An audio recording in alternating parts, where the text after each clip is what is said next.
Recording in progress. Give it a minute.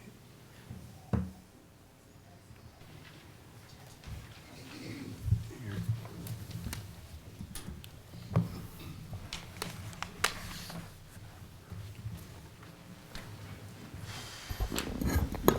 I recognize you with your hair off. I know I get that a lot because I don't ever wear it up. Yeah, it looks cute. Thank you. Dustin, are we good? Okay.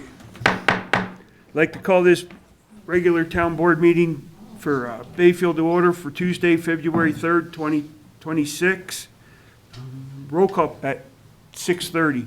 Roll call, please. Trustee Nyberg, Here. Trustee Zazzaro, Trustee Hartz, Here. Trustee Moreland, Here. Trustee McLaurin, Here. and Mayor Ah. Here. All rise for the pledge.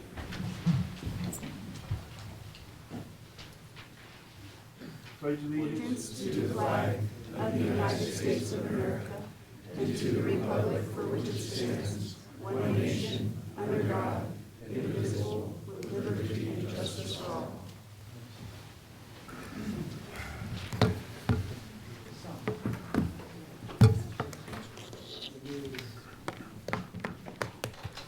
Does the board have any conflicts of interest? No. No. No.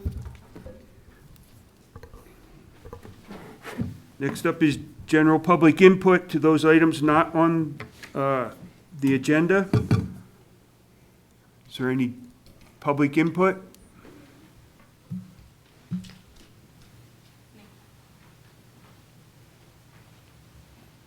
Hang on, Chris, I'll get to that in a minute. Andrew Klotz with Silver Mountain Group. I'm just here to give you a report on the Cinnamon Heights project. I think last time I reported we're 95%, we're 99% done now. We should be done by the end of this week, essentially, with a few scraps to follow up. So we'll be done on time and within schedule, basically. I'm happy to report. So I just wanted to give you an opportunity to ask any questions or give you my final report on that. Good. Thank you. Thank you. Thank you. Thank you. I guess we have a public input on the Zoom. Yes. Can you hear me? Yep. Yes. Thank you very much. Good evening, Mayor and Trustees. My name is Kristen Dallison, 1162 North Cedar Drive. I want to reference Resolution 493, which states that public comment is for receiving comment, not debate, and that the Board of Trustees should not enter into a dialogue. I'm asking the board to follow its own policy consistently. If the board does not intend to follow it, then it should be repealed rather than applied inconsistently. I respectfully request that the board not respond directly to public comments and also not respond during public hearings, so the process remains fair and the public record stays clear.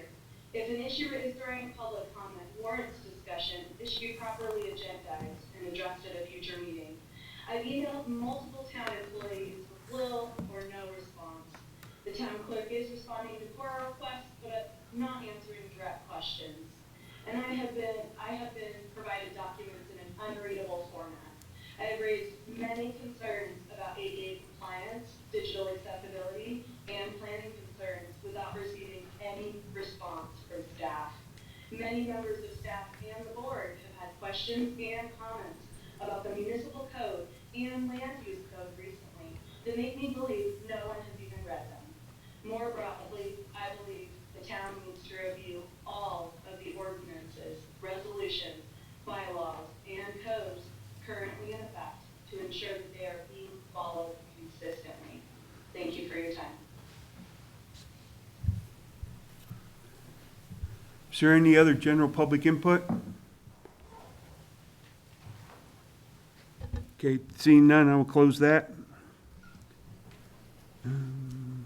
Has the board had a chance to look over the agenda? Yes.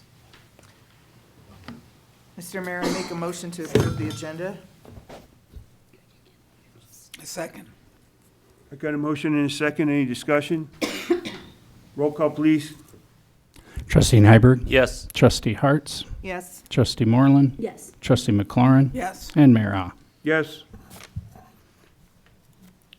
Next up is the Good Food Collective presentation. Unfortunately, she's not here yet. I don't see her.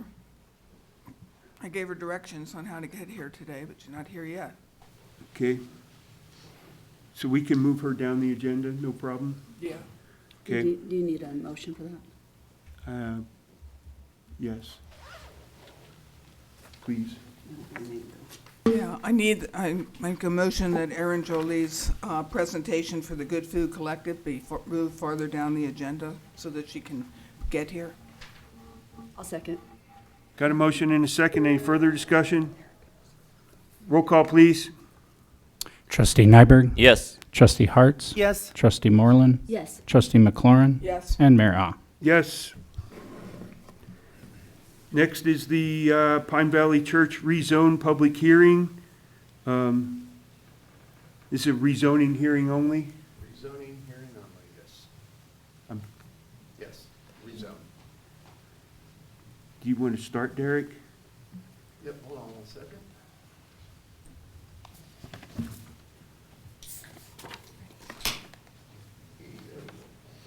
Isn't that pretty?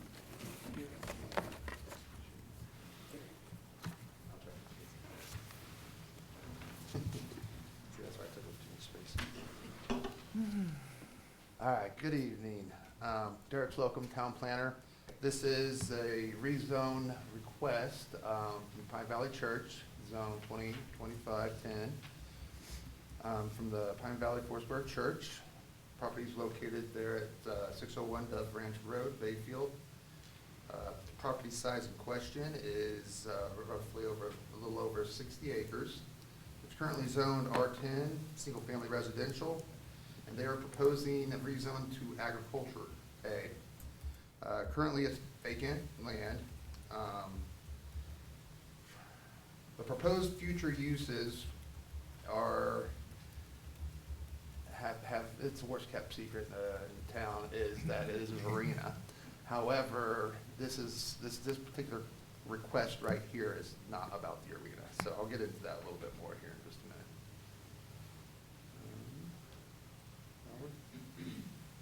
There we go. So a little bit of background. Like I said, they are requesting this rezone from R10 to A, agriculture. It appears that the applicant submitted this rezone application back in August of 2025. It had its first public hearing by the Bayfield Planning Commission on December 9th of 2025. The Planning Commission's recommendation was to approve the rezone request, and it was a 4-1 vote. The application, like I mentioned, the application right now is just requesting the rezone of the property. The applicant does have plans for the property if the rezone request is approved. However, that is a separate use by review land use application would need to be submitted and go through the process. That would be submittal, agency review, planning commission, and depending on the decision of the planning commission, possibly the board of trustees. So, let's see. Let's kind of go over here. So this is an aerial view of the property. Like I said, it's vacant currently zoned R10. You're used to the north, vacant, undeveloped, La Plata County, unzoned. To the south is R10, Dove Ranch, single-family residential. To your east, it's, again, La Plata County, unzoned, vacant land. And to your west, directly to the west is community service zone property, currently vacant, and there just to the west of that is where the church is currently located. And the church is actually not within the town limits, it's in La Plata County. So there's your zoning map, current zoning map. The R10 zone, their community service, and the unzoned Plata County. I took a few pictures of the site. I didn't wander around too much because I don't like to wander around, property that's not mine. So this is just from the bump out near, I honestly don't know what that is. Looks like kind of like a little gas pump of some sort, oil pump. But anyways, so Here's just kind of taking a little look around of what is currently on the site. This way. You're not going the correct way. Yeah, whatever that is.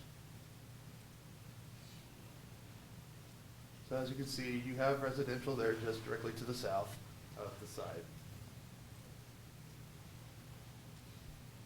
Wow, that's really hard to read. I'm gonna have to change that up. Case history. So, notice a public hearing was published in the, oh, that helps. Was published in the Durango Herald. The town did receive the scan of the certified mill receipts of the property owners within 200 feet. There was no public comment other than what we heard at the Planning Commission there on December 9th. Let's see here. So there was a neighborhood meeting that was held back in November of 2025 by the applicant, and that was prior to that Planning Commission. I was not here yet, so this is information that was given to me that I found. This meeting was not organized by the town, and it was out of the town's review process. The applicant initiated that meeting, and his intention was to allow for discussion between the neighbors and the applicant. Although town staff at the time did attend, there was no action or meeting minutes that were taken. And as previously stated, the Planning Commission did hear this case on December 9th of 2025. So there has been some agency comments that were received. Again, this is a rezone, so unless there is a permitted use that the applicant wanted to have, then they can go ahead and, submit the plans, but since there isn't really a permitted use right now that the applicant intends to do, really was not required for them to, do a traffic study or drainage plan or anything like that. But they did submit a drainage plan and traffic study, and our town engineer did review it. The agency comments can be found on page 6, 7, kind of 2. Hold on one sec. Quickly summarize what the comments were. Don't want to read all that. But for SGM, the drainage, comments on the drainage plan, they focus on the number of detention ponds, the lack of emergency spillways, and the large gravel parking area being a primary runoff generator. On the traffic, they suggested a level 3 traffic study that will be needed, and to study the percent increase at 501 and the 160 intersection, and a possible update to the current CDOT access permit. La Plata County commented that they would like another traffic analysis and access impacts to 501 for future review of any projects on the site. The fire district did not provide any comments. So part of the reasoning and part of the recommendations for a rezone, you have to weigh the request to against, of course, the zoning code, but also the comprehensive plan. I can read all this out, but on page 8 through 11, we have the town response to the questions that are asked in regards to the factors that need to be considered.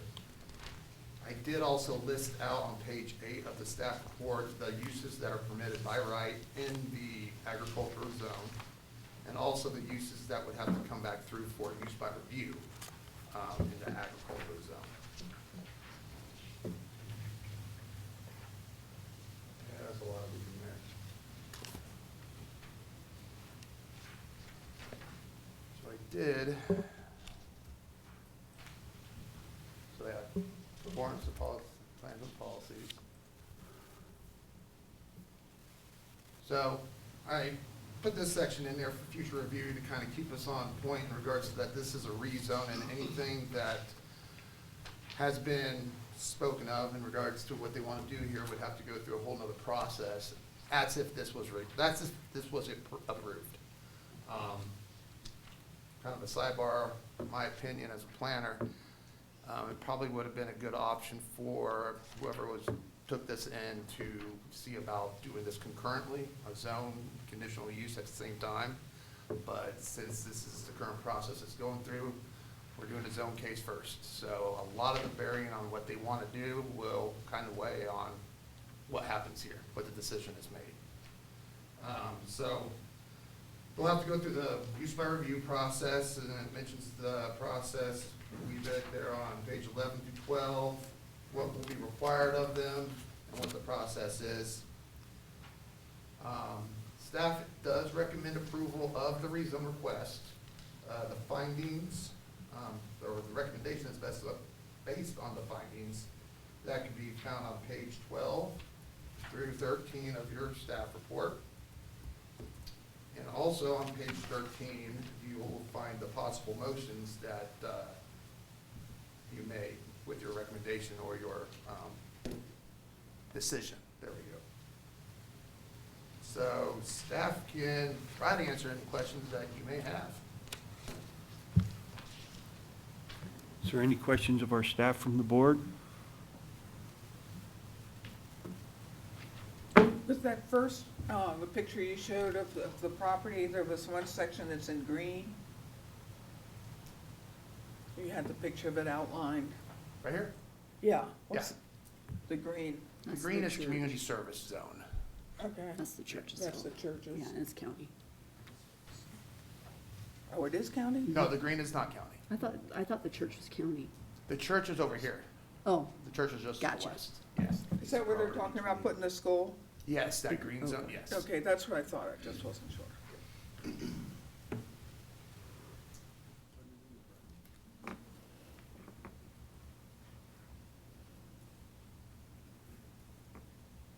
Is there any other questions from the board?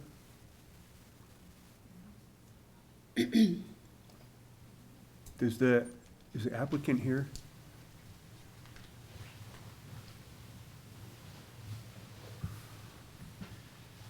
Name's Andrew Kuyeth. I'm here in lieu of Pastor Scott. I've been involved in this project from the beginning, so I can answer any questions that you guys might have.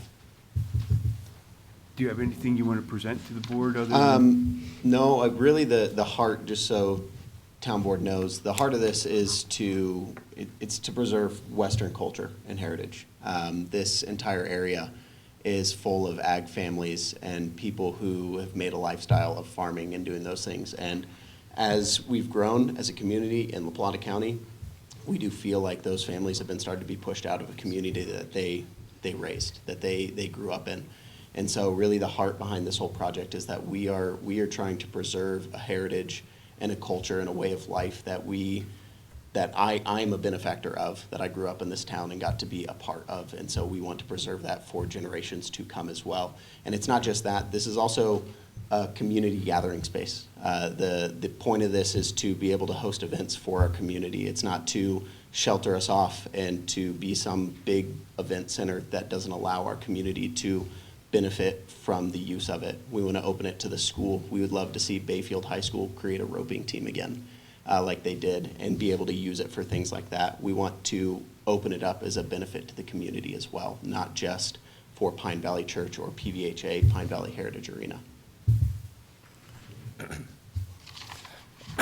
I guess I have a question.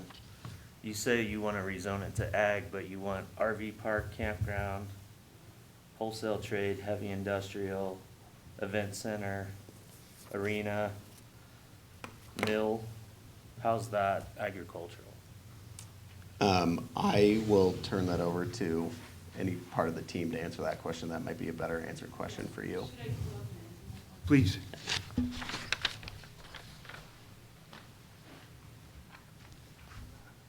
So the different, and What Derek can can, you- oh, sorry, For the Ann. record, can you state your name, please? yeah, sorry about that. Ann Christensen, I'm with DHM Design, 1309 East 3rd Avenue, Durango.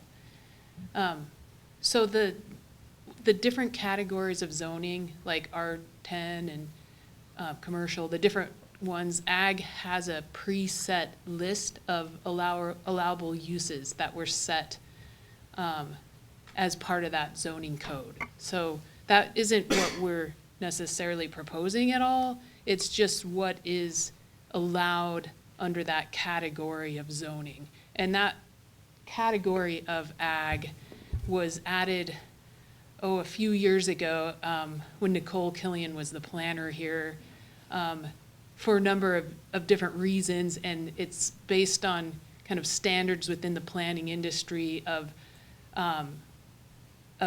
supporting elements that are part of ag uses. So if you have, say, community kitchen, and you've got someone who's got goats and they want to make goat cheese and they need a commercial kitchen to do that, then there's an allowance for that. If it's a roping kind of facility and they want to allow some RVs to support the people that are part of that event, then there's an allowance for that. And then all of these in the next step of the process, which is that use by review, allows review of what is actually being proposed as part of that solution, so you can weigh in on that. So, I can tell you now, there's no industrial proposed, and many of those things on the list just aren't applicable of where they're going with the idea of this facility, but they're just part of that general category. Like commercial has a whole list from nail salons to,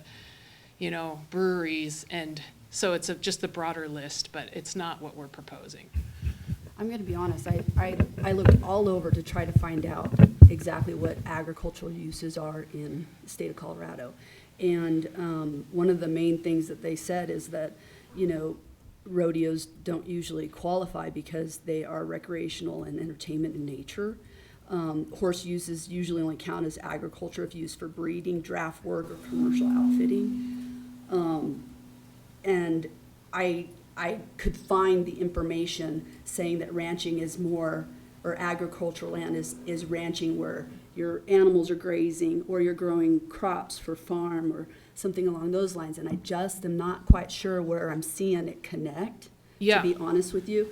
And I don't know where you got your information, but I couldn't find anything to try to connect the dots. Yeah, where we got our information on selecting the land use type to change it from residential to a use that supports this, Western heritage culture facility. That was, so some of the early ideas of the vision for this project came many years ago, and through coordination with the town of Bayfield and the planners at the time, they felt that ag was the best fit, and every community can adjust their own code as they see fit. So at that time, they felt that ag was the closest, and then they included kind of supporting uses in anticipation of some type of arena. And rodeos is one small part of that. I think 4-H is a big part of the vision, and a number of other sort of day-to-day activities and ag-related type community activities, and that was organized through a lot of coordination with the ag community here. A lot of input that Scott and his group did with his stakeholders that would participate in the type of activities that are envisioned as part of this, which rodeo is part of that. That's part of the vision, but a lot of equine type activity, training, coaching, all different types of trades, all the sort of different branches of 4-H kind of activities is seen. A lot of kids activities, more of a community center type of location. And you see a lot of that happening now at the fairgrounds in Durango. And as a consultant, I'm a planner and landscape architect. I worked on some master planning for the fairgrounds. And what we heard over and over and over in those processes is that there isn't enough space and time on the calendar to accommodate the type of activities that are in demand in La Plata County, and that a lot of the community lives here. That Bayfield's at the heart of the agricultural community, and it would serve those kids that are up and coming in roping and raising cattle and raising rabbits and poultry and learning leathersmithing and that kind of thing, is that they don't really, they struggle with getting the space they need over in La Plata County in that sort of limited space, and they are having to kind of drive their kids to different locations to qualify in say hunter jumper and things like that they're doing. So when this kind of opportunity was starting to come together, it was out of that demand from that community that Scott heard that calling. And it's interesting because working with Pastor Scott, he will tell you he's not a cowboy, but his community came to him with this vision of this way to kind of keep that alive. And the stock show's going on, like it just finished in Denver, and it's bigger than ever. They just went through a expansion there because it has so much momentum and support. And there's like buses full of school kids that go, and it's a celebration of outdoor Western heritage that we're losing with kids kind of on their screens all the time. And so that's sort of the thrust behind this project and having a space for that to develop. Well, I'm not going to deny that having a rodeo is very much in, something that our town and our community would attend and do and all that stuff. One of my biggest concerns, though, is that normally they're not abutting right up next to a residential neighborhood. Mm-hmm. Are you guys planning anything to kind of like Buffer? Help, buffer on that? Because I'm sure the people who live along that edge right there are not going to be super happy to have that's the dust from a rodeo and all that legitimate stuff concern. And the sound and noises. Yep, agreed. And so part of it is understanding the scale, the space, and the location of the building, and all of that will come in that site plan review. So at this point, really the only decision is zoning and agricultural transition from residential to agricultural. And then as that plan, those plans are public, they're on the website. I could bring them up if you wanted to, but I think the considerations to take care of the neighbors that are very important, that would limit and mitigate any impacts on them is one, like location of how the site is laid out and having just physical distance between where the activities and potential noise occurs. And then grading and planting can do a lot to buffer noise and views. And there is quite a bit of kind of alternating between some outlying gravel parking lots and then strips of landscape. And the drainage plan includes a large swale that comes along the south portion of the site that can also host quite a bit of vegetation.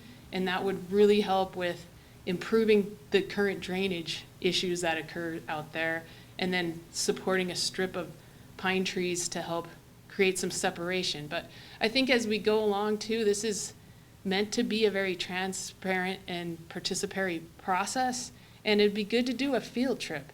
There's really no substitute for standing out there and having even some flagging of like, here's where the arena would be, and then you could go on that south property line and see the scale and how far away it is. It's hard to understand scale, and there's quite a bit of distance between the facility and those homes. And there's also impacts when you have another 400 homes there and cars and homes and so there's I think undeveloped, it's nice, and it's hard to have change adjacent to your neighborhood. And so I understand those concerns, and I think we want to continue to hear those concerns and see what can be done to have the design progress in a way that's sensitive. There's also management considerations that can be factored in, like how late events can go. And like Fiddler's Green in Denver is an amphitheater, outdoor amphitheater, and they got to shut down by 10, I think, 9 or 10. I got to tell Rod Stewart to cut it off, and no noise after 10. So there is some different strategies that I think are going to be important. Well, I was part of the committee that did the agricultural zoning and set up the guidelines, and I didn't have a chance to pull that up and look at today, but I definitely don't remember it including heavy industrial and all that kind of things for our plan. Yeah. For the agricultural zone. I don't know There's why a whole that's list. in there. It seems And like it a wasn't remnant. for multifamily RV parks or whatever. I don't think that was part of the thing Yeah. either. Right, and I would say your protection from that is that you have the ability to review and input and ultimately vote on the site plan that advances subsequent to the zoning change. So, So it's and kinda you can scary. condition, like, you can condition, like Derek, you. Yeah, a lot of the stuff that you're talking about are not permitted. So in other words, if they get the zone right now, they can't just go and do that. They would have to go through a whole process, and that would be a recommendation from staff, and there would be, yeah, like you mentioned, you can put a litany of conditions if you really want it that bad. But, you know, I mean, again, we're speaking about the arena, and that is, you know, that's a use, again, it's a use by review. Right. Most likely, it would probably come back through you, guys, towards the end of its process, but it's not a permitted use. It's not a use that they can, if they do get approved, that they can go ahead and just go do. I'm gonna be brutally honest and say, I've gotten all your application information, I've gotten your plans and all that, I haven't even looked at those yet. Because first you need to do this before that even goes ahead. And there's no guarantees that this would get approved, so I'm not getting ahead of myself in a sense, so. But things like that were mentioned, so if you look at page 8 of your packet of the staff report, you'll see that the permitted uses is a far smaller list than use by right, or use by review. So, but again, those use by reviews, whole different process. Does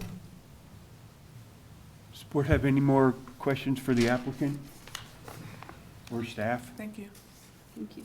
I'm just having a hard time with the RV and campground being agricultural. It's just kind of an oxymoron, really. That's what he's saying, though, that would be, That would all come up Review. later, not in the zoning change. I know, but I'm Yeah. just putting that out there. right, I don't think that was part of what the, But I think Document we that's, I created. think that's in their plans down the road, is an RV park, and And real quick, kind of somewhat clarify that, so a conditional, sorry, that's what I'm used to. So use by review, it's the same thing. Every zone has, you know, the permitted uses and the use that, and the uses that you can go through, use by review. Now, the uses that are under that use by review process, they are usually a little bit more, I guess you could say, intense for the zoning, but can be made to where the impacts can be lessened. But it all depends on the location, you know, the location of where this is being requested, so. That's why it's a use by, that's why it needs a whole nother hearing. It gives you the option, but it doesn't give you the guarantee.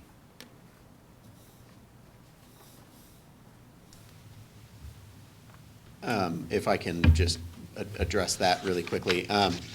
The heart behind the RV part is, again, as we've all stated, that this is just the rezone. So the whole project hinges on this meeting here and a rezoning of it.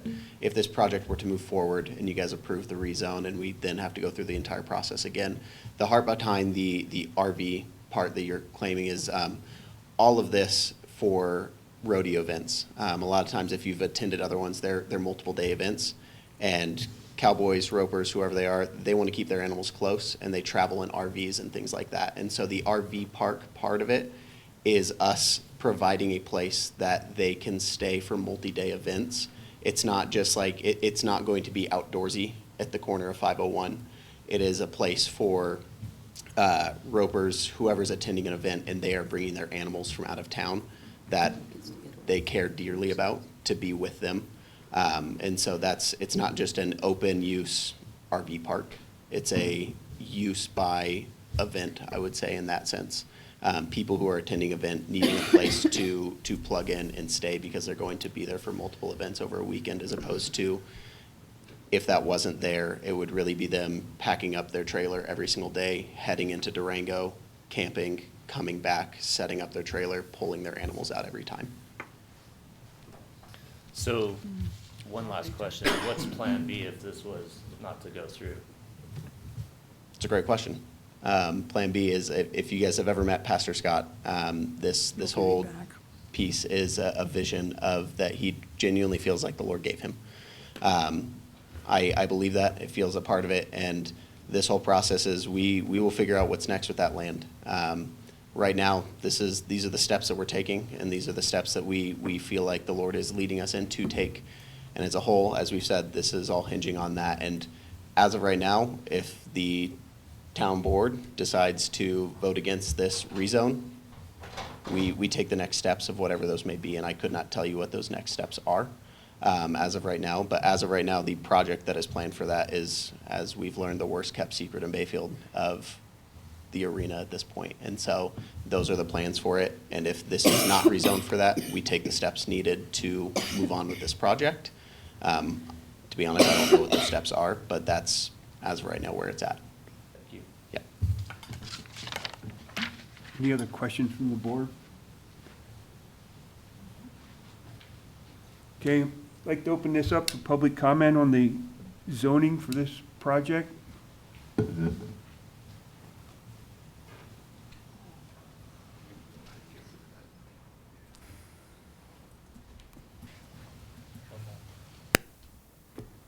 evening, Board. David Black, 606 Buck Highway. Absent any information, you might be tempted to vote on this.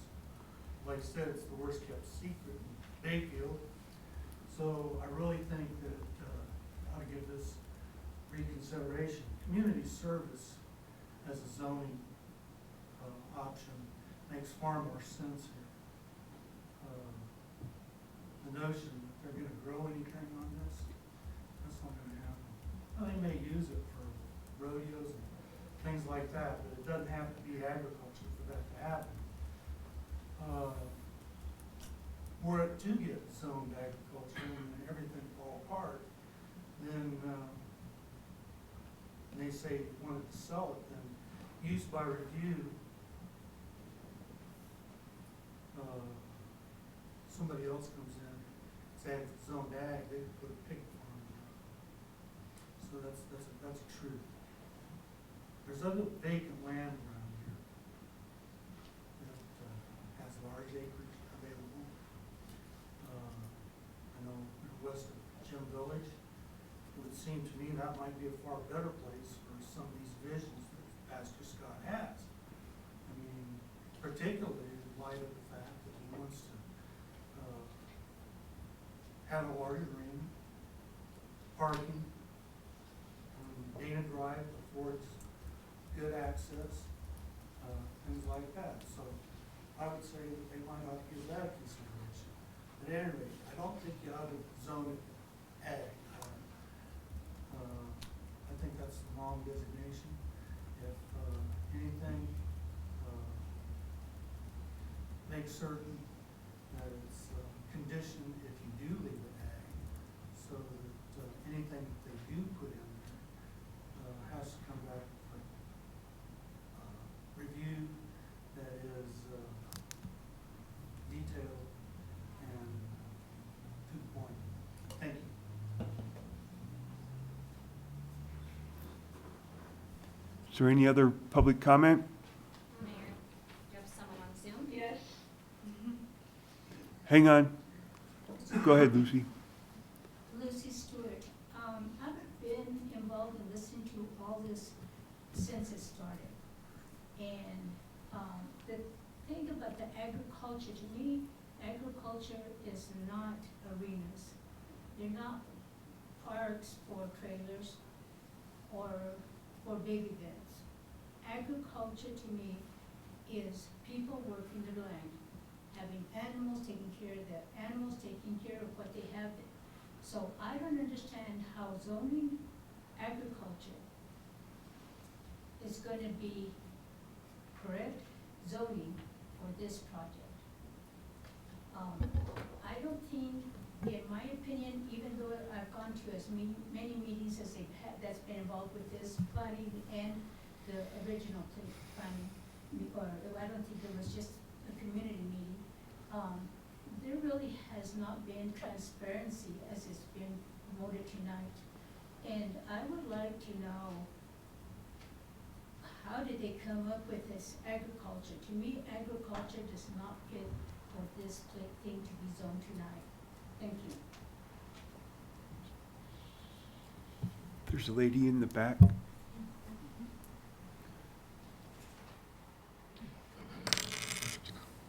Virginia Layton, 505 Dove Ranch Road. My question, that's a question only, the actual boundaries of their property.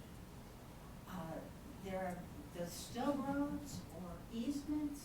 I'm not clear about what kind of access as an agricultural zone they will still have to come into Dove Ranch Road.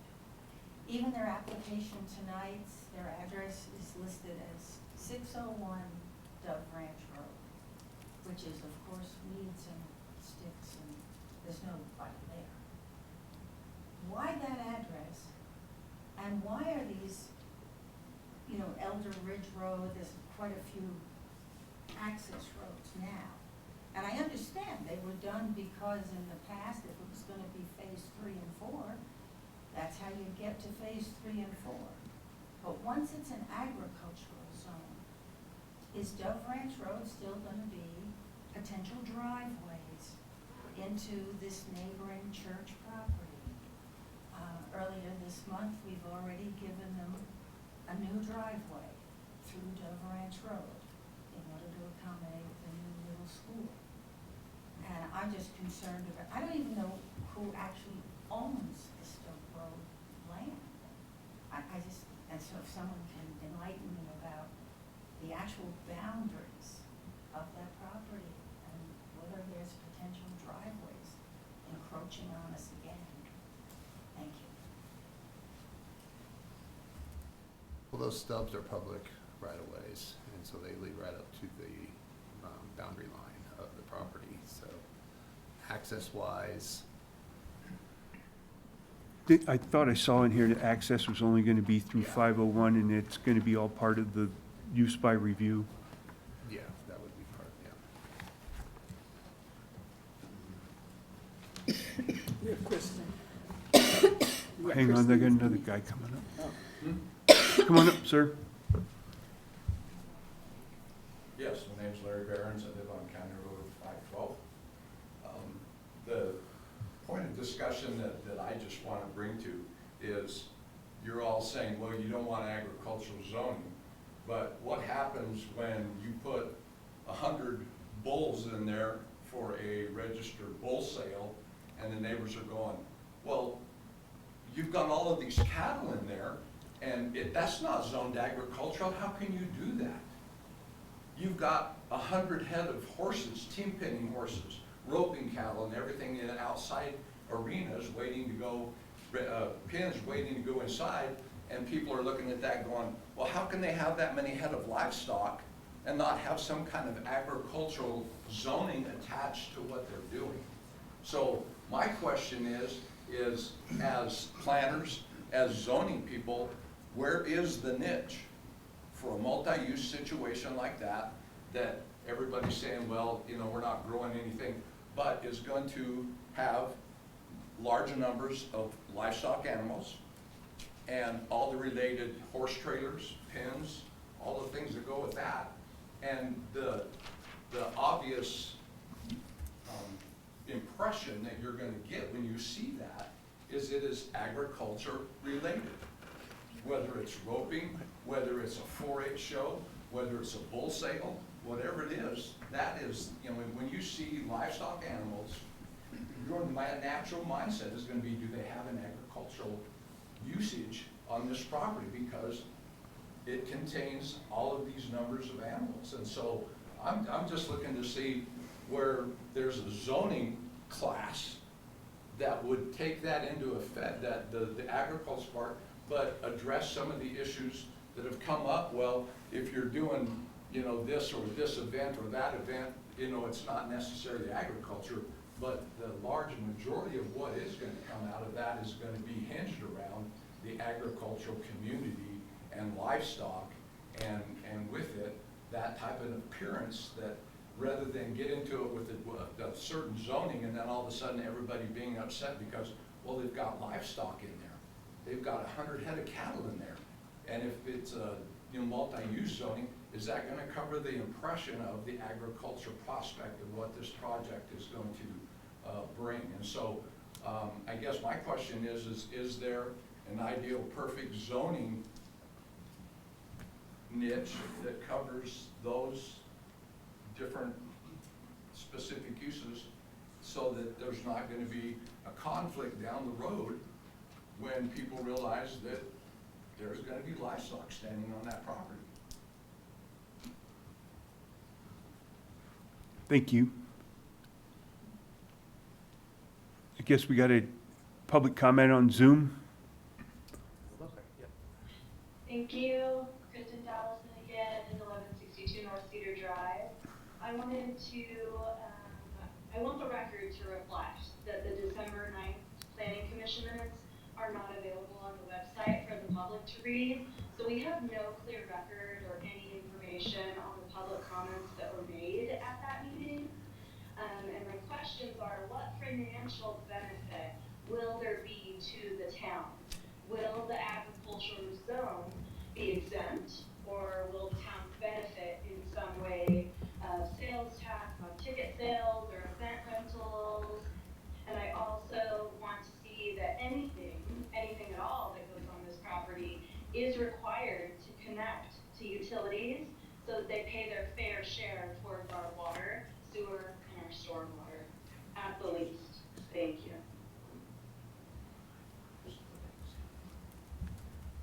Is there any other public comment? Can they answer that question? Because I'd like to know. Derek, On the can you- minutes question, that was my very first planning commission meeting, and that was a 3-hour-long meeting. I literally just got done with those minutes, so they will be heard and approved at the next planning commission. In regards to financial considerations, that is not a consideration land use makes when making their decision, is financially. When it comes to land values and taxing, things like that, it's primarily on the use itself. So that would have to be answered by somebody who's not a planner. In regards to the water connection, since they're in the town, they can connect to water sewer as requested. Once it comes to the fees and all that, that's really not my purview, but yeah, as requested, they'll be allowed because they're within town. We cannot deny them that.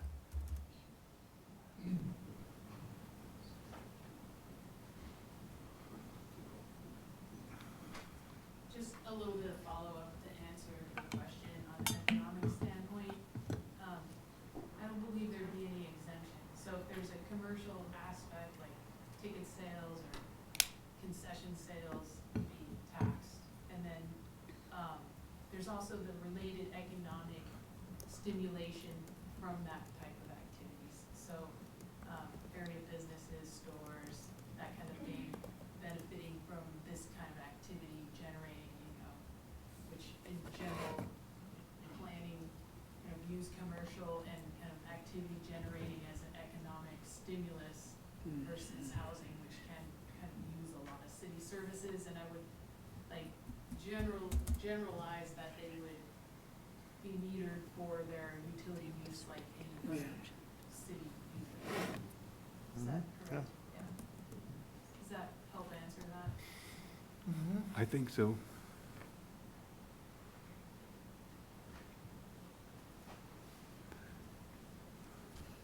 Todd Perry, 81 Violet Lane, Bayfield, Colorado. Now, I just have a question. It was brought up, well, if the church ended up selling this property after it was rezoned ag, and someone wanted to buy it and subdivide it, wouldn't they just have to go through this process again? And Yes. Yep. Let me clarify if I remember correctly. I don't believe you can subdivide the ag zone.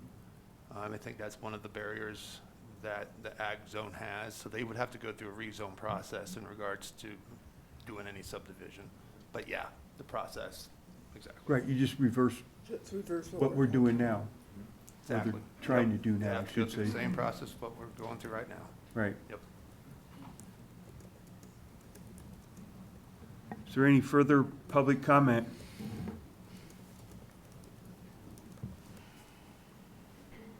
Okay, seeing none, I'm going to close out the public hearing and open up the action item for the Pine Valley Church rezone.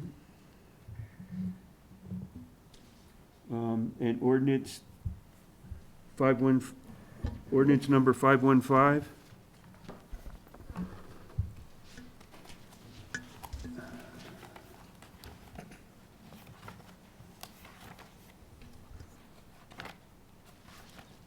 I did try to develop some motions there for you. I think that was something that trustee Cesaro mentioned, and I try to go about doing that on pages 13 and 14.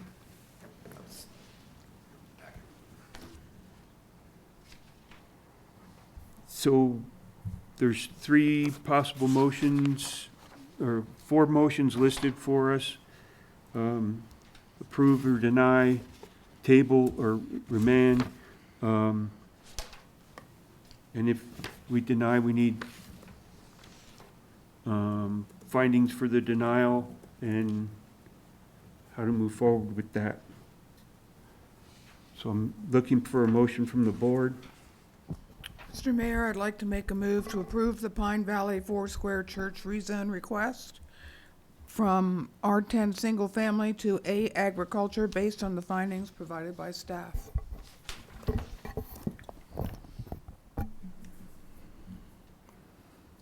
Got a motion, is there a second? Mr. Mayor, we'd also need the motion to include ratifying ordinance 515 with that as well.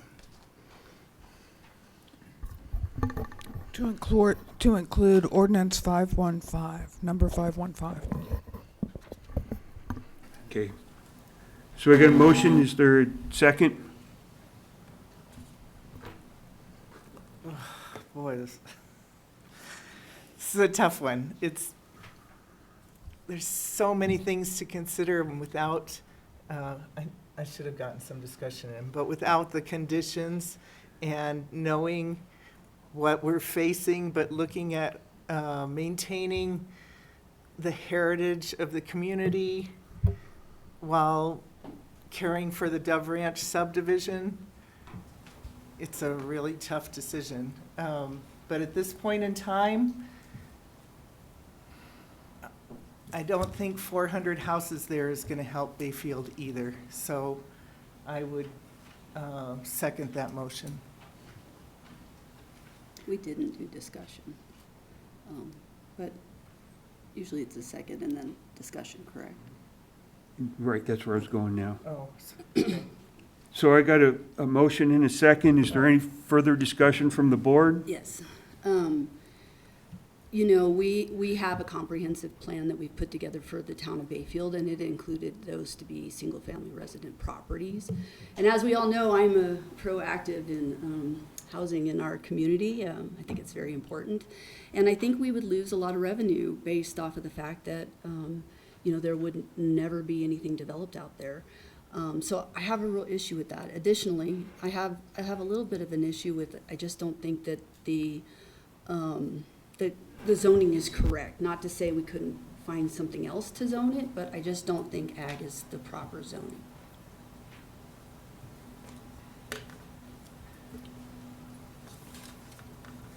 Any other discussion? I agree with Brennan. I don't. Oh.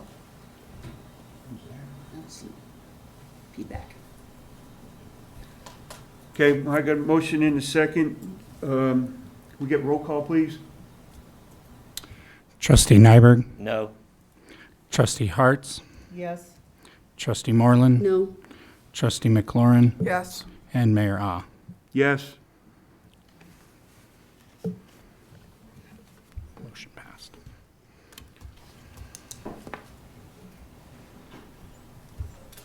Motion passes.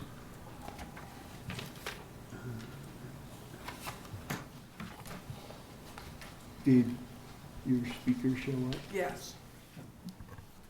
Aaron is here now. Okay. So we'll put her next on the agenda.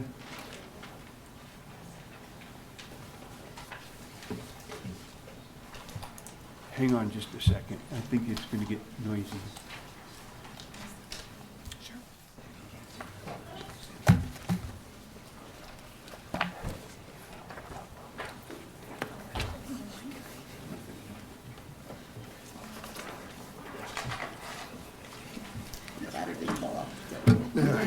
Slide on down. It was a good talk. It kept going. Too bad some of these people aren't staying. For the pies tonight. Yeah. They were interested in knowing what was happening to their homes. Right. I don't blame them.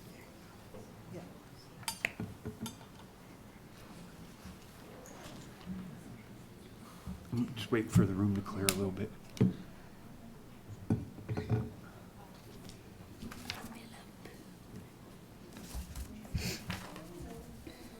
Okay, next up is the Good Food Collective presentation, and you are, I'm Erin Jolly.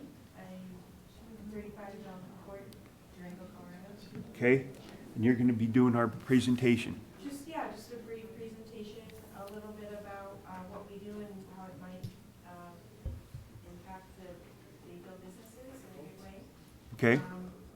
The Good Food Collective, we work on food systems, strengthening our food system in our region, strengthening food security.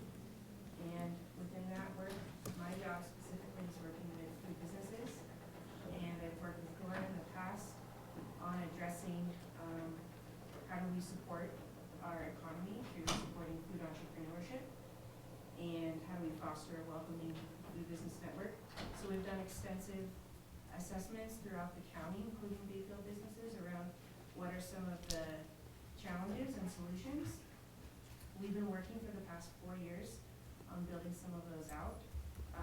Some of the challenges were not knowing where to go to start a business, and we created a lot of business directory on where do you go, who do you talk to when you are trying to start and navigate and scale your business. We also have a startup business guide so that folks know what steps they need to take as an entrepreneur to get your business going.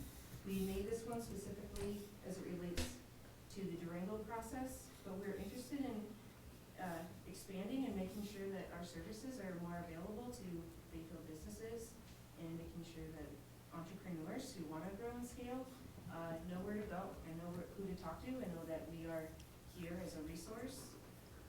If you look at the handout that I gave you, these are some of the programs that we're offering, such as business navigation. We have a navigation program with an entrepreneur who owns 2 food businesses herself, and she helps other businesses one-on-one with navigating things like regulations.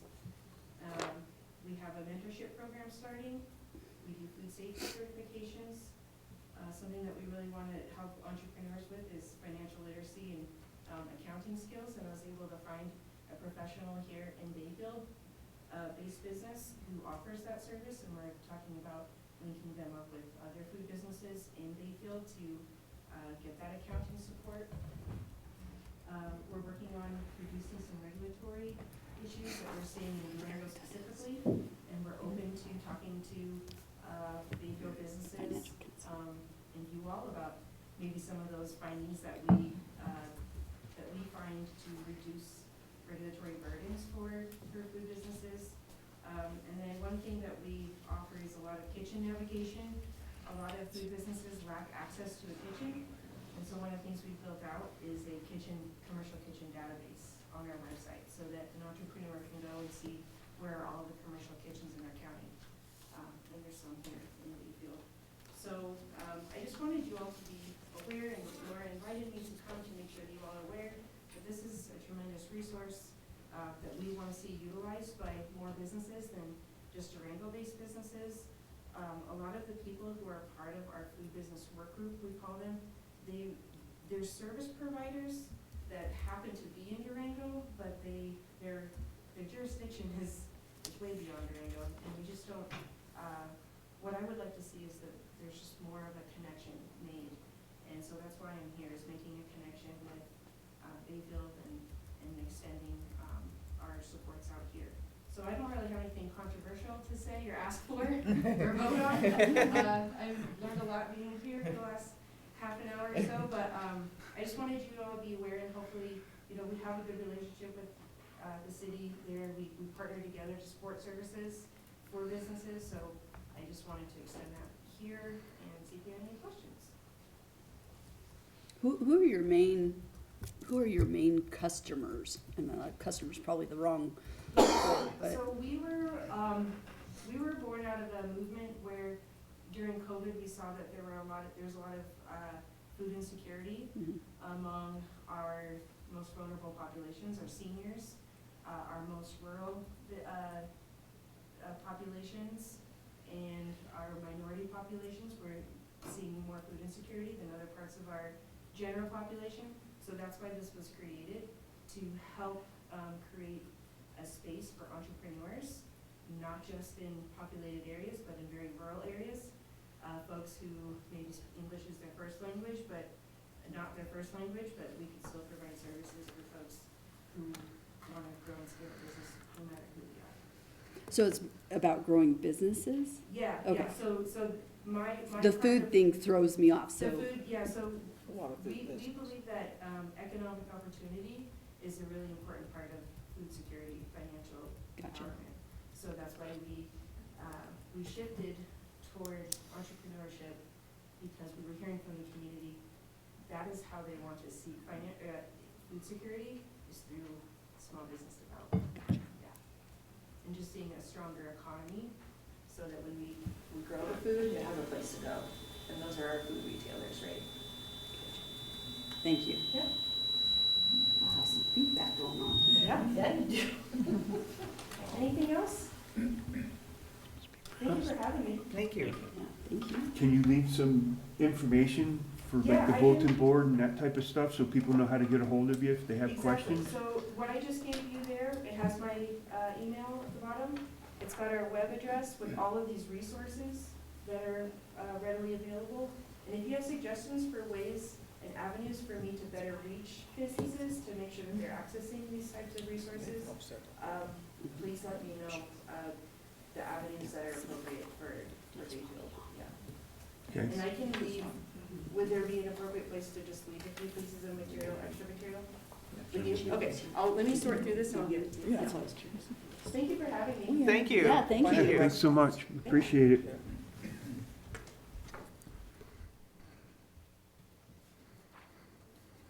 Okay, so I think we're going to department report and discussion items. First up is the board appointment for trustee Katzo's resignation.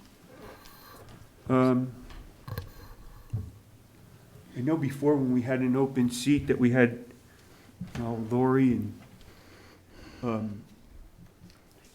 what was his name, Todd Lyon come in and apply for the position, and the board did tell Todd to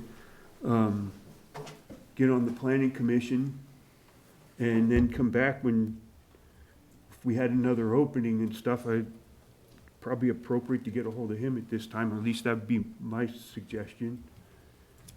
My suggestion would be one of the 4 new board members that are planning to start in April.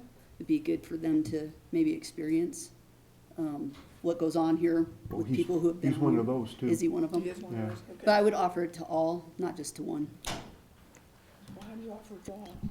All 4 of the potential board Yeah. members.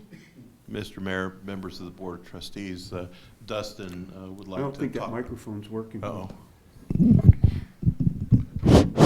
Okay. Okay.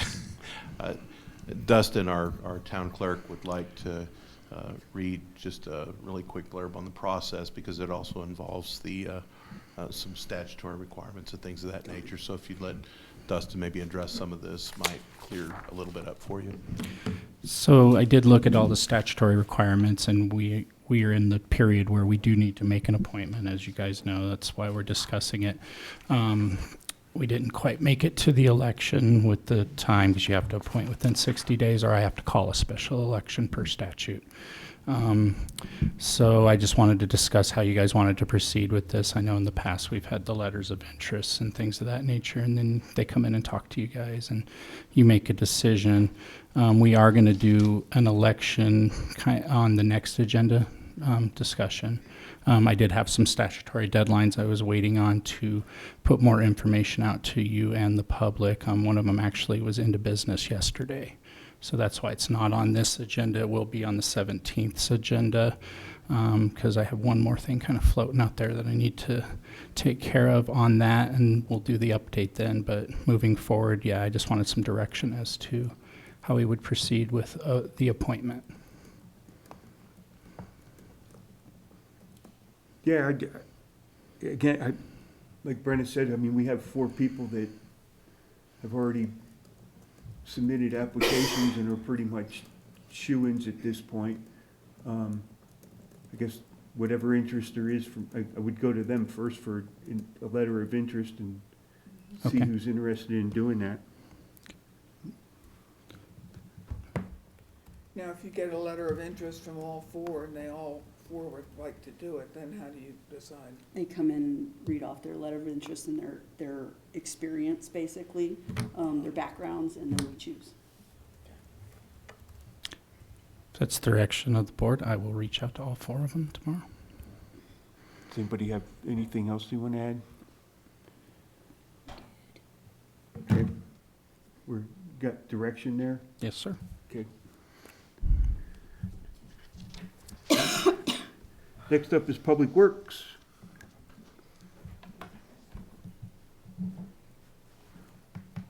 Good evening, Mayor, Board of Trustees. Got a department report for you for the month of January 2026. Park staff have performed normal operations, including sanitation, very low, again, snow removal. Ox County Phil saw his shadow, so I think we're having 6 months of additional. Well, Liar. Sorry to put that 6 on. weeks of something other than what we had would be great. Right. It's needed. Road mitigation, vehicle and equipment maintenance, and special skills training, along with playground inspections. Staff has continued a project that we started last winter with the nice weather that we had. De-limbing and debrushing for fire mitigation on the south side of Roadside Park. Last year we did all along the highway, and now we're on the south side, going up against the fence line on the bordering property and trying to mitigate all that. Been doing some work with the town website, with some changes that are being made, and Parks and Rec, being under me and putting that back together. Also, just to make it easier for the public, to do park rentals, we're trying to get a rental calendar on the website with reservations showing, so folks can pull that up, look it up, see what's available or not. And then we're also looking at an option to be able to pay for those reservations on the website. Civics Plus does offer, options for that. We also have our express bill pay, so those are some of the options that we're looking at to make that a little easier process and to cut down, on walk-ins and staff having to address those. And recreation, at the beginning of the year, I spent some time with DJ, our rec coordinator, just kind of learning the scope of recreation operations. Being a part of parks, we've always kind of been a part of recreation, helping, put sports fields together and prep and get things ready. But, on the admin side of it, everything that DJ, does on the daily, I really had not much, that I knew how that operation was done. So I did learn a lot with that. I got to attend the first youth basketball game a few weeks ago, the games that we had, and was put to work refereeing right away. So that was fun. Did a lot of running and tried to make good calls. DJ did a fantastic job. You know, he keeps that gym clean. He puts everything together for these games and gets it prepared. So I was very pleased on how he managed and prepped for this game. I was also very impressed with the quality, you know, of the coaches, the skills that all the young players demonstrated. I mean, this is at a very young level, and I felt that these kids were some pretty good basketball players, and they knew the rules, and you know, they weren't just running up and down the court without dribbling and traveling.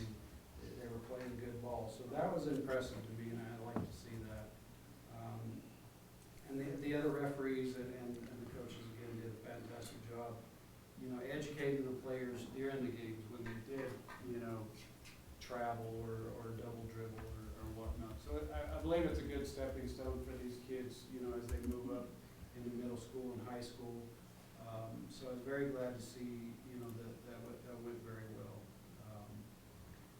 And facility maintenance, you know, I'm sure you all heard that Josh Kellinger resigned, so I've been taking over those duties. I've contacted all our vendors that I've used in the past and updated points of contact so they know who to reach out to.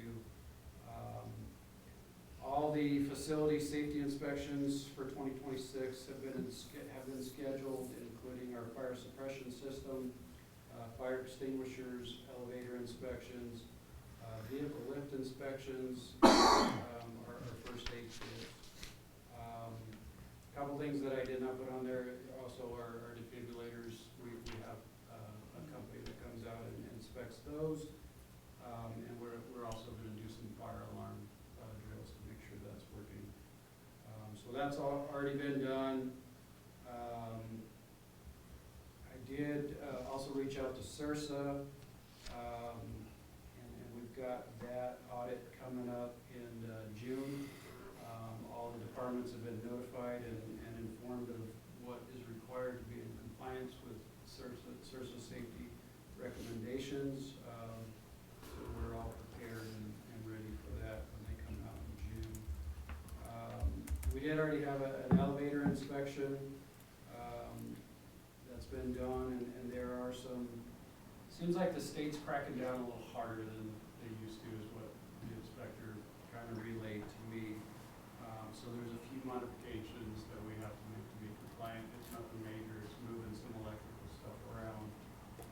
In the pit, there's a area for drainage that, you know, potentially somebody could step in and roll an ankle or something, so we gotta tidy that up. And that requires, you know, having this inspector on site, opening it up, you know, for a contractor to get in and make these repairs. So we have a year to do that, so I'm working on getting that scheduled and getting that taken care of. We've also had Parks and Public Works staff temporarily cover, you know, the janitorial services that are required for town hall and senior center, so we've been picking up that slack and getting that done. And we had the main door here on this west side, there's an ADA button, and there's an operator that opens and closes the door for people that need that. We've had a mechanical failure with that system. We did put some signs up to warn people that it can close rapidly, you know, so for their safety, they're aware of it. We actually have a guy coming out next Thursday to make the repair. So we'll get that fixed. And then in the future, just so you know, I plan to conduct, you know, monthly inspections and, you know, point out anything that needs to be repaired or taken care of, and document that, and make those repairs in the future.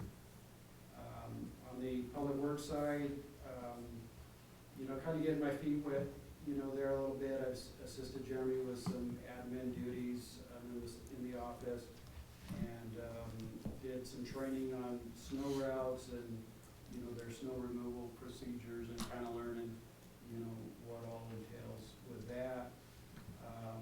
I've had the pleasure of touring all the active development project sites throughout town. We have a lot going on. I did not realize how much construction that's going on in Bayfield. So I got to participate in some of those meetings, so learning some stuff there. Other than that, that's all I have to report to you guys, unless you have any questions. Are you over sidewalk repair too? Sidewalk repair. This isn't the right time of year, but I'm just curious. No, I think it's Jeremy. That's Jeremy? Okay, I'll wait for. That would be both of us, but do you have some issues? Well, the sidewalk on Pearl Street is terrible. I mean, it's all cracked and heaving, and it's got, somebody came and painted it orange, but it's been that way for 5 years. So I just wonder if there's some kind of schedule to fix it. I'm sure it doesn't get a ton of traffic, but it does get some, especially when we have events on Main Street. Right, and if it's heaving, that's, a tripping hazard. Oh, it's a huge tripping hazard. I can attest. We'll definitely look into You that. tripped on it? Yeah. Somebody painted it orange. Any other comments, questions? Thank you, sir. Thanks. Thank you. Next up is the consent agenda. Is there anything that the board would like removed from the consent agenda? I'm looking for a motion. Mr. Mayor, I'd like to make a motion to approve the consent agenda. Second? Got a motion and a second. Any further discussion? I just had one comment. If we're gonna make changes to a document, can you redline, let us see the red line of the original in the future? Thank you. It's a lot easier to figure out what the changes are when I can see them. That was all. Roll call, please. Trustee Nyberg, Yes. Trustee Hartz, Yes. Trustee Moreland, Yes. Trustee McLaurin, Yes. and Mayor Ah. Yes.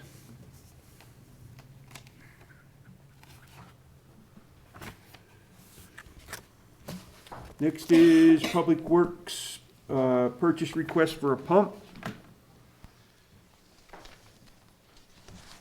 Good evening, Mr. Mayor, Board. So we're wanting to buy a spare sand recirculation pump. It goes in the large filters. This is budgeted in one of the capital items, but if you look, what I'd like to point out is the shipment time, at 20 to 22 weeks. So that's almost 5 to 6 months out. Yeah, that's a long time. We installed the spare sand recirculation pump and filter for last year, and we'd like to order one, so we had one just because it would interrupt operations. Questions? What's the pleasure of the board? Mr. Mayor, I'd like to make a motion to approve the purchase of the pump for $32,680.25 from Cogent Water Technology Group. Second? Got a motion and a second. Any discussion? Roll call, please. Trustee Nyberg, Yes. Trustee Hartz, Yes. Trustee Moreland, Yes. Trustee McLaurin, Yes. and Mayor Ah. Yes. Next is Public Works purchase request for water meters. Yeah, so this will be our 5th year of the water replacement program, and this will be the final one. So this meter replacement order will have officially upgraded all of our old meters to smart meters. Those we can run what they call a data log. It records 90 days of continuous usage over itself. So it's been pretty helpful in identifying leaks and addressing customer concerns or things as well too. So once we place this order, we should be in good shape for 7 to 10 years. So before they start. Well, once you get them put in. Yeah. Yeah. And that was included in a budget item? Budget line? Yeah. I figured as much, but just for the sake of saying it. Mr. Mayor, I'd like to make a motion to approve the water meter in the amount of $74,647.18 from Ferguson Waterworks. Second? Got a motion and a second. Any further discussion? Roll call, please. Trustee Nyberg, Yes. Trustee Hartz, Yes. Trustee Moreland. Yes. Trustee McLaurin. Yes. And Mayor Ah. Yes. Thank you. Award cleaning contract.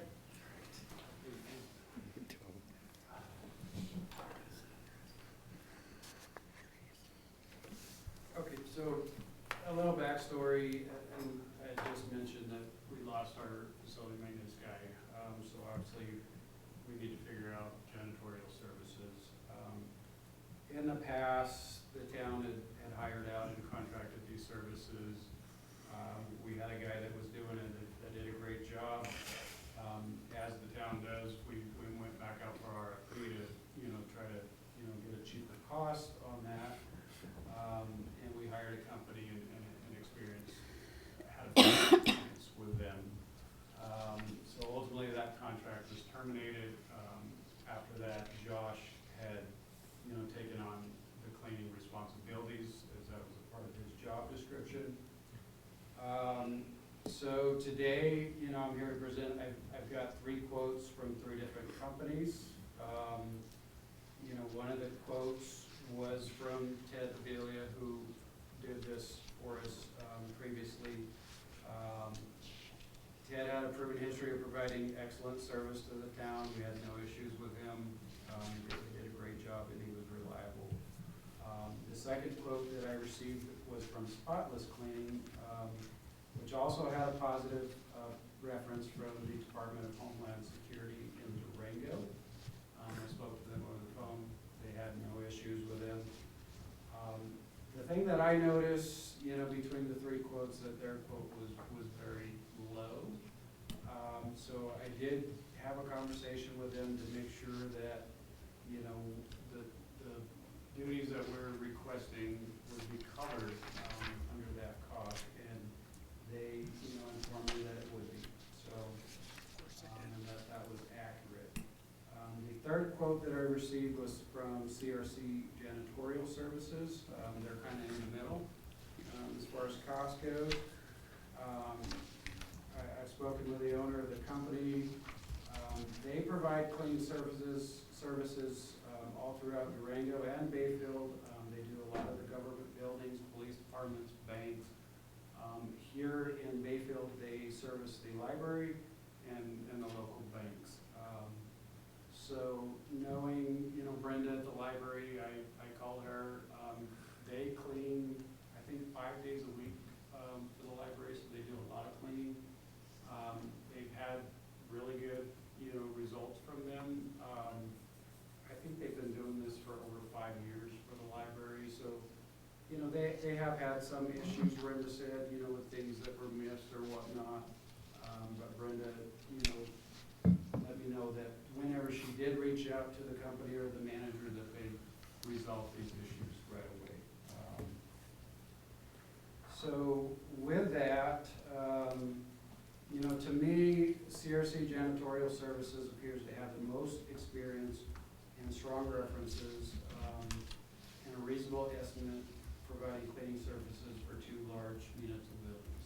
Town Hall and Senior Centers is a pretty good size space to clean. I recommend that we go with CRC Janitorial Services. It's ultimately up to you. You have 3 quotes. You have decent references. And I know you're gonna ask about money. I have a question, and it's actually not money related, surprisingly. I figured it's paid for because you don't have Josh. So my question is more along the lines of, when we hire somebody for that position again, would this go away? Or are we gonna keep? The facility maintenance position? Right. Boy, I think, speaking with John, we are going to hold off on this position. Okay. As you know, I'm wearing many hats and trying to keep up, with 4 departments. So I think it's something that we're gonna relook in 27, and try to keep up with facility maintenance repairs. Whether that would be a full-time job, or we add the cleaning back to it, I think that's something we're gonna look at in 2027. For now, we need the service. And does this require a contract? Yes. Okay, so that is would this be a my- yearly? Right. That would be my next step, is to get Okay. an agreement drafted.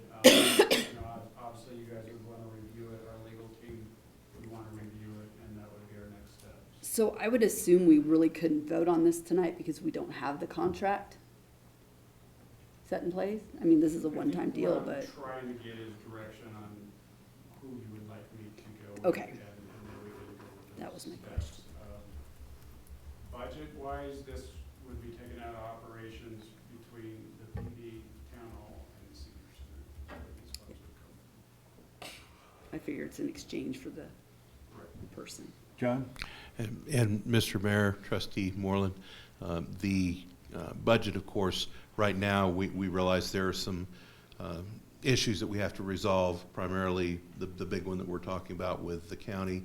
Hopefully that'll be resolved soon. I know we have a meeting between a few of us coming up to hopefully discuss that and get a positive outcome. But in the interim, we still need those services done. We need to make sure that the senior center and our public buildings are cleaned and look top-notch. And so we're going to hold off on that position, I think, for a couple of reasons. Number one, I think in the past, we've had the janitorial services covered by somebody else, and it worked out just fine. If in the future, as Mark said, things turn out great for the budget for the end of the year, then we can look at that position. It may not be necessary to have that position. We may want to come back and talk about more of a labor position that is generally useful across the department, so we can use that person in a number of different areas. And I think the multi-use capability of somebody like that, there is a value to be considered for that as well. So we'll cross that bridge when we get there, I think, but this is something that just has to be done here fairly soon. So Understandable. Don't want to be living in dirt. Because you live here more than at home. Any questions from the board? Direction? I would say go with the CRC janitorial, just from my own knowledge of pricing out commercial cleaners, that's a very good price. I agree. No objection. Sorry, I didn't hear you. No objection. No I know, I was like, what did he say? All right, thank you, guys. Mr. Mayor, members of the Board of Trustees, since this is an action item, we would need a motion to proceed with discussions with CRC and bring the contract back. So we could use, Consideration. we need a motion, please. Mr. Mayor, I'd like to make a motion to start negotiations and with CRC Cleaning Services at our next meeting. Second. Got a motion and a second, further discussion? Roll call, please. Trustee Nyberg? Yes. Trustee Harts? Yes. Trustee Moreland? Yes. Trustee McLaurin? Yes. And Mayor Ah. Yes. Parks purchase request for topsoil spreader. You're a busy man tonight. Yeah, what are you doing sitting down? Right. So, in 2025, you all know that and it was a capital improvement project. Park staff built and stocked a compost bin, in plans of, utilizing that to apply to our fields and bringing this purchase to you today. The goal in mind is to have, quality composted soil to apply on the turf. This will help improve the pH of the soil. The benefits would be water conservation, better soil requires less water. Composted soil holds the moisture. Sand and, other clay soils, it goes right through. With good soil, good pH, it'd be less fertilizer that we have to throw at the fields to try to keep them healthy. And we'd have healthier grass in the long run. We've learned we can also use this equipment to spread infield material into the Bayfield fields on the infield side of things. The north field is in dire need of raising the elevation of that infield. There's areas where in rainstorms we've seen 6 to 8 inches of standing water, so we need to regrade that. So we can use this equipment to even apply infill material. And the approved, 2026 budget includes this capital improvement fund in the amount of $40,000. The estimate that I have is under that for the topsoil spreader. I did reach out to multiple vendors for quotes. We've also had to consider and locate, equipment that's compatible with the tractor that we're going to use to run this equipment with a PTO. And the capacity required for our large fields. We don't want to be, going back and forth and loading soil, on a soccer field that's, several square feet. We want something that we can put 4 or 5 yards of material in and spread it and come back. So, I do got the 3 quotes. The lowest bidder that came in is Turner Equipment for $34,050. And the other nice thing about Turf Time is it includes all the required attachments needed to perform all the tasks for sports field maintenance. So this would set us up to do everything that we need. So my recommendation is to go with Turf Time to purchase this. John?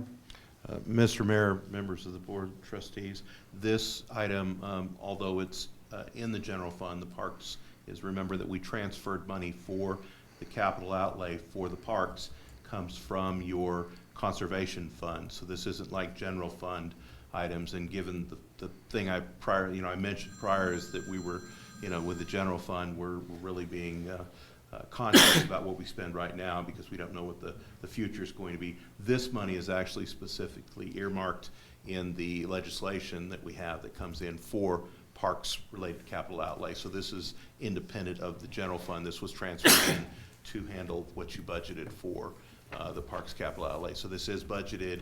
It's this money is safe. It is coming from your conservation fund. So as far as worrying about, well, can we hold off on this depending on what the decisions are with $700,000 later on with the county monies that we've been talking about, this is independent of that. So you don't have to worry about this, coming out of that. We couldn't use this for that other anyway, so.